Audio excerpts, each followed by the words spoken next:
ಬೆಳಗಾವಿ ಜಿಲ್ಲೆ ರೈತ ಸಂಘದವ್ರು ಮಾಡಿದ್ರೆ ಸಾಕಾಗಲ್ಲ, ಎಲ್ಲ ಜಿಲ್ಲೆ ರೈತ ಸಂಘದವ್ರು ಮಾಡಬೇಕು. ಅದರಲ್ಲೂ ನಮ್ಮ ಹೆಸರಾದಂಥ ಸಕ್ಕರೆ ನಾಡು ನಮ್ಮ ಮಂಡ್ಯ ಜಿಲ್ಲೆಯವರು ಕೂಡ ಮಾಡಬೇಕು. ಏನು ಮಾಡಬೇಕು ಅಂದರೆ ನಮ್ಗೆ ಆಗೋಷ್ಟು ಮಾತ್ರ ರಾಗಿ ಭತ್ತ ಬೆಳ್ಕೋಬೇಕು. ಕಬ್ಬು ಎಷ್ಟು ಬೆಳ್ಕೋಬೇಕು, ನಮ್ಮ ರೈತರಿಗೆ ಆಲೆ ಮನೆಗೆ ಆಗೋಷ್ಟು ಬೆಲ್ಲ ಬರೋಷ್ಟು ಮಾತ್ರ ಬೆಳ್ಕೋಬೇಕು. ನಮಗೆ ಬೆಲ್ಲೇ ಸಾಕು, ಬೆಲ್ಲ ಒಬ್ಬಿಡ್ತೀನಮ್ಮ, ಬೆಲ್ಲದ ಕಾಪಿ ಕುಡಿಯಮ್ಮ, ಅದರಲ್ಲೇ ಜೀವನ ಮಾಡಮ್ಮ. ಆಗ ಗೊತ್ತಾಗುತ್ತೆ ಸರ್ಕಾರಕ್ಕೆ ಎಲ್ಲಿಂದ ಬರ್ತದೆ ಆದಾಯ ಅಂತ. ಆವಾಗ ಅವರೇ ಹುಡುಕೊಂಬರ್ತಾರೆ ನಮಗೆ. ಅವ್ರು ಹೇಳಿರೋದ್ರಲ್ಲಿ ತಪ್ಪೇನಿಲ್ಲ ಅಲ್ವಾ. ಇಲ್ಲಿ ಮಂತ್ರಿಗಳು ನಮ್ಮ ಹತ್ರ ಬರಲಿ, ಫ್ಯಾಕ್ಟರಿ ಮಾಲೀಕರು ಬರಲಿ, ಸರ್ಕಾರ ನಮಗೆ ಸಹಾಯ ಮಾಡಲಿ ಅಂತ ಕಣ್ಣಲ್ಲಿ ಎಣ್ಣೆ ಬಿಟ್ಕೊಂಡು ಕೂತು ಕಾಯೋ ಬದಲು ರೈತರೊಂದು ಸಣ್ಣ ಕೆಲಸ ಮಾಡಿಬಿಡಬಹುದು.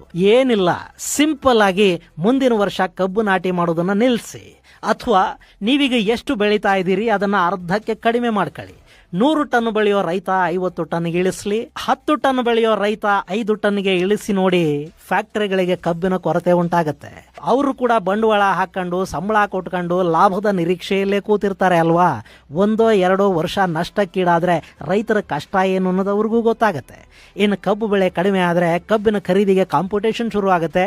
ಆಗ ನೀವು ಕೇಳಿದ ಬೆಲೆ ಕೊಟ್ಟು ಕಟಾವು ಮಾಡ್ಕೊಂಡು ಹೋಗೋ ಮಟ್ಟಕ್ಕೆ ಅವ್ರು ಬರ್ತಾರೆ. ಅವರು ಬರದೇ ಇದ್ರು ಸುಮ್ಮನೆ ಕೂತ್ಕೊಂಡು ವರ್ಷಕ್ಕೊಂದು 35-40 ಸಾವಿರ ಕೋಟಿ ರೂಪಾಯಿಗಳನ್ನ ಎಣಿಸ್ತಾ ಇದೆಯಲ್ಲ ಸರ್ಕಾರ, ಅದು ಬರುತ್ತೆ ನಿಮ್ಮ ಮನೆ ಹತ್ರಕ್ಕೆ. ಇನ್ನು ಕಬ್ಬು ಬೆಳೆದೇ ಇದ್ರೆ ರೈತ ಇನ್ನೇನೋ ಬೆಳಿಬಹುದು.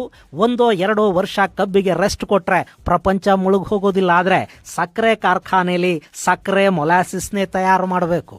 ಅವರು ಆ ಫ್ಯಾಕ್ಟರಿಗಳಲ್ಲಿ ಭತ್ತ ಕೊಟ್ಟೋದಿಕ್ ಆಗೋದಿಲ್ಲ.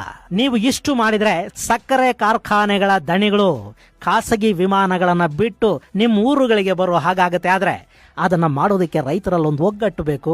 ರೈತ ಸಂಘಟನೆಗಳ ನಾಯಕರಲ್ಲಿ ಪ್ರಾಮಾಣಿಕತೆ ಮತ್ತು ಇಚ್ಛಾಶಕ್ತಿ ಬೇಕು. ಅದು ಸಾಧ್ಯ ಆದ್ರೆ ರೈತರ ಸಮಸ್ಯೆಗಳು ಈಡೇರುತ್ತವೆ.